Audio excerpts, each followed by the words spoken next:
échoué dans leur vie à cause des amis. Il y a des personnes qui ont échoué à cause des amis. Il y a des personnes qui sont aujourd'hui dans la sorcellerie à cause des amis. Il y a des personnes qui sont dans des loges, dans la franc-maçonnerie, tout ce qu'on sort à cause des amis. Il y a des personnes même qui sont mortes et on les a enterrés à cause des amis. Il y a des personnes qui sont aujourd'hui paralysées à cause des amis.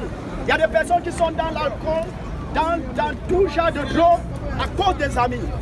Parce que quoi, ils ont été déçus d'une manière ou d'une autre par un ami. Il y a des personnes qui sont devenues pauvres, des gens qui étaient riches hier, très riches, mais qui sont devenus pauvres à cause des amis. Mais certaines personnes vont dire, qu'est-ce que je dois faire? Est-ce que je dois rester sans avoir d'amis? Qu'est-ce qui se passe? Et je viens vous dire aujourd'hui, si tu peux faire de Jésus ton ami, il ne va pas il te détournera jamais. Et tu fais de Jésus ton ami, il ne va jamais te tromper. Tu fais de Jésus ton ami, tu ne vas jamais mourir. Même si tu meurs, tu vivras parce que quand tu as Jésus, tu as la vie éternelle. Jésus-Christ, fais de Jésus ton ami ce soir.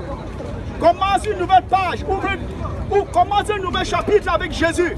Et tu vas voir, il va restaurer ta vie. Ce que tu as perdu il y a des années, il va te restaurer. Parce que Jésus est le seul qui restaure. Jésus est le seul qui donne, qui montre, qui guérit. Peut-être tu es malade. Peut-être tu es dans la dépression. Peut-être tu es dans des soucis. Peut-être les médecins ont dit tu ne peux plus être guéri. Mais je viens te donner une bonne nouvelle ce soir. C'est Jésus qui guérit. C'est Jésus qui restaure. C'est Jésus qui ouvre les portes qui sont fermées. Il peut te donner ce travail. Il peut te relever. Il peut encore te donner du sourire. Parce qu'il est là et il t'aime. Il est là aujourd'hui, il te tend la main. Et mon frère, ma soeur, sache que quand tu es vivant, il faut commencer à te préparer pour la venue du Christ. Il faut commencer à faire du bien.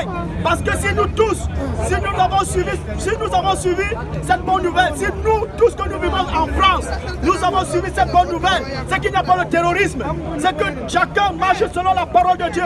C'est que chacun marche selon la crainte de Dieu. C'est que chacun marche selon les instructions de Dieu. C'est qu'il n'y a pas de terrorisme.